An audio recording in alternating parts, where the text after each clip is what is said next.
For only the second time in the history of U.S. coins and the United States Mint, it will become lawful to be able to own one of these gold coins I'm going to tell you about right now as we explore.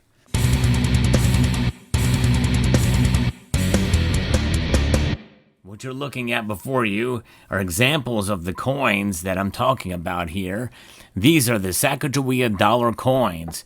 And as most of you are well aware, these coins have circulated in the past when they were introduced in the year 2000. In fact, I know specifically where I was and where I bought one of these coins. Well, I exchanged one of these actually for them. And one of these Federal Reserve notes for one of these coins. I was on January the 31st, 2000. And it was this coin specifically, along with 4 others that I was able to get because there was a limit of 5. And this one here, you may see it's very wore down because I've been carrying it in my pocket every day since. That's right. You can see there. So that's the only time that I've ever known where I was and when I actually got a coin for the first time. It was very exciting because we've never had a small dollar that was golden in color and with a flat edge or a smooth edge. So that was a pretty big deal back then. But what was relatively unknown at the time was what happened with 22 karat gold versions of those. They're known as pattern pieces, although they have the exact same design except for the tail feathers on the reverse. I'll get into that in a moment. But they're going up for auction. There are some of them that will be available to the public, 7 specifically. And I'm going to read from Stax Bauer's page because there's some interesting information here as to what's going on with these. And of course, here on this side, you can see the gold version that is available or was available for a limited time from the United States Mint that you could purchase. They've appreciated in price since then. But one of those is being offered as well. The very first one of those struck. So space flown 22 karat gold 2000 W, which is the West Point Mint, pattern Sacagawea dollar, known as Judd 2190. And this is the 10th edition of a version of those pattern coins, as noted by J. Hewitt Judd. Only 7 available for public ownership. And most of them, I think maybe all of them, are graded Proof 69 by PCGS. It is a universal human experience to gaze up in the night sky and wonder what lies beyond our stars. For a few brief days in July of 1999, these historic 22 karat gold Sacagawea dollars, although they were technically not coins because they were not monetized, it was illegal to own them. In fact, it was illegal to be produced. But they were produced specifically for this event. They flew among those stars, traveling nearly 2 million miles in orbit, and have returned to tell the tale. With only 7 available for private ownership, these coins have been ranked number 5 among the top 100 modern coins, according to PCGS, and their very existence has become the stuff of numismatic legend and controversy, by the way, too. Like all of humankind's greatest treasures, these coins deliver a compelling combination of rarity, historic significance, and mystery. And they were originally struck to promote the new Sacagawea dollar coin and to commemorate the first space shuttle flight to be commanded by a woman, Colonel Eileen Collins. These solid gold rarities, 22 karat gold, embody the achievements of these 2 pioneering women, including the first transcontinental visit to the Pacific and the first woman to steer America into space. Philip M. Deal, the former director of the U.S. Mint, said that at the time that Commander Collins is carrying on the tradition of women trailblazers, and we can't imagine a better way to honor Sacagawea's legacy. Since returning from orbit, they have been securely held at the Fort Knox Bullion Depository for nearly 3 decades. Further adding to their mystique, the only other coin held by the United States government in Fort Knox, which was later made available for sale, went on to become the most valuable coin in the world. The Farouk 1933 St. Gons $20 the $20 gold coin that sold for $7.59 million. And that was in their July 2002 auction. That was a big deal back then. I remember it well. As part of the initial mintage of 39 pieces produced in 22 karat gold. These space-flown coins were struck in proof finish on specially prepared 1/2 ounce gold planchets, originally intended for the American Eagle bullion coin series.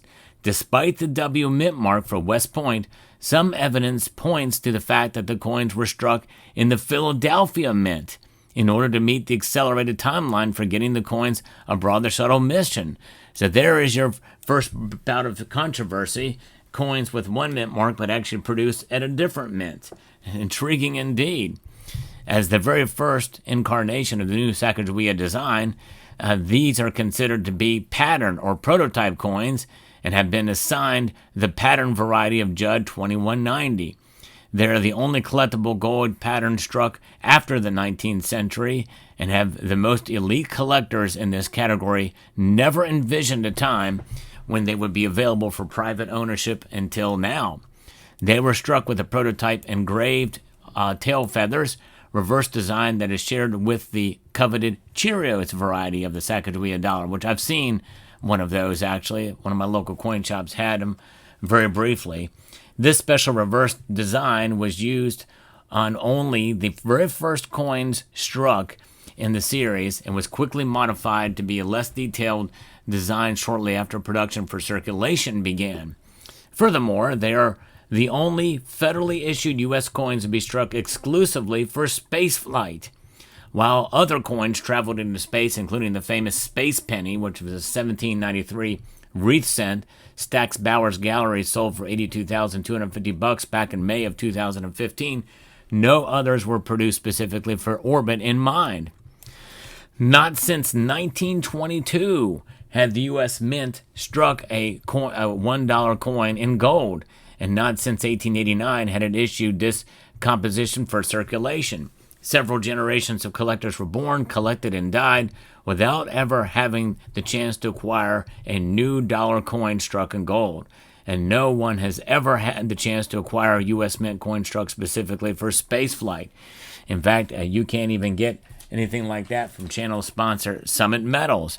And I want to thank Summit Metals for sponsoring this video, by the way. But much like the 1804 Dre bust silver dollars, these coins were specifically produced in small numbers as a symbol of American ideals and accomplishment, and bear the date that does not match the actual year of production. We've seen that before. In fact, many people don't know that a lot of the coins struck that were dated in 1964 and made of silver were actually issued in 1965 as an ongoing effort to kind of deplete the silver stockpile reserves, and that they just kept the same date on them and to not confuse people because they didn't want to have a co-circulation with 1965 coins that were clad.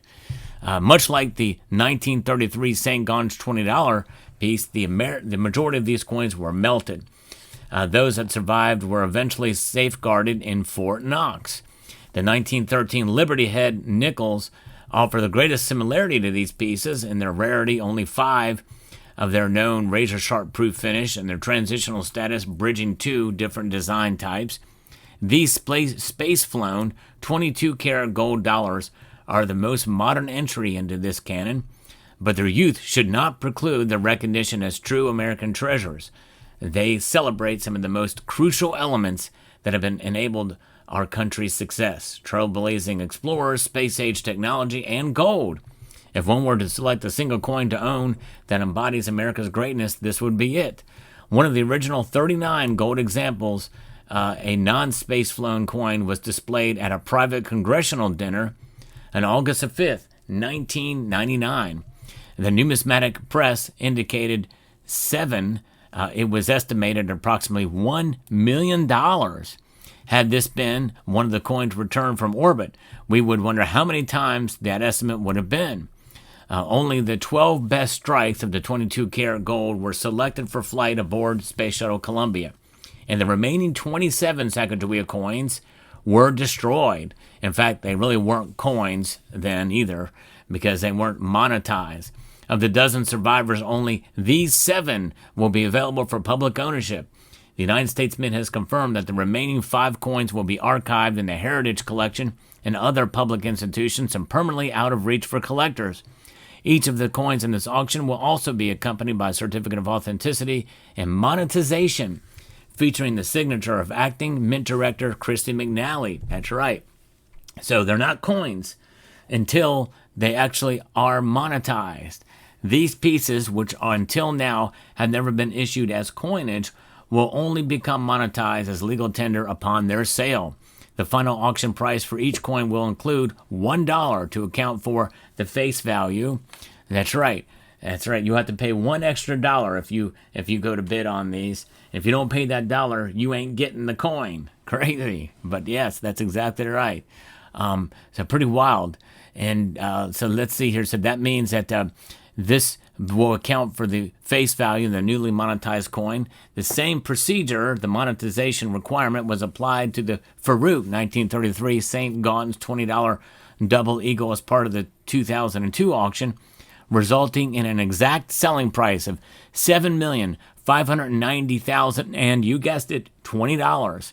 Much like that offering, this sale is sure to be a landmark event across several categories, offering world-class treasures for the most elite collectors of numismatics, aviation, spaceflight, and the most historic artifacts. I'm going to tell you what the prices are going, because you can already pre-bid on these, and some of those numbers are already out. I'm going to show you what they are here right now, actually. So this auction, the very first 2025, very first coin of these struck, noted as the very first one to come out of the press. That one is also up for sale. And this one is selling has a current bid of $48,000 right out of the gate. $48,000 for a half ounce of gold. That's crazy to think about, but that's exactly what's happening there. That's the price for it. By the way, this is a clad proof version, so you can see the difference between true gold and golden in color. Pretty wild. Notice it says golden dollars, not gold dollars, but some people thought they were gold. And there's others that as well too that are being offered.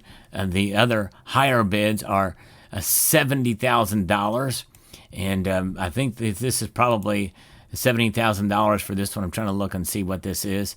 This thing is 69 deep cameo, and it looks really good for sure. 70,000 is the next highest, and then 65,000. But there's one here that has a current bid of $100,000, and it is still proof 69.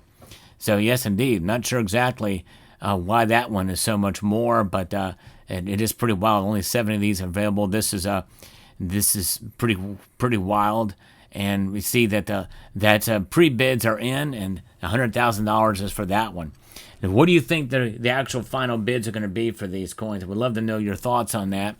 The live auction begins on September the 12th at 9 a.m. Pacific time, so that's noon Eastern time. And I'm going to follow this. It'll be very interesting to see how that plays out. And before I go, I want to show you this piece that I had in storage with some of these others, because I used to kind of have a bunch of these. I've cashed out a whole lot of them, but look at the toning on that. Really nice on that Philadelphia minted golden dollar here. Pretty wild. The other side is not toned, and just to show you when it's exposed to the elements there. But pretty interesting. Something a little bit different for the channel. Thought I'd bring this up to you, and a chance again to showcase my everyday carry piece, my Sacagawea dollar here that has been heavily worn over the years. Let me know what your thoughts are in the comment section down below. I hope you found this video informative, insightful, and educational. Would like to extend a multitude of gratitude to each and every one of you for taking the time to watch, and to encourage you to please rate, share, comment, and subscribe.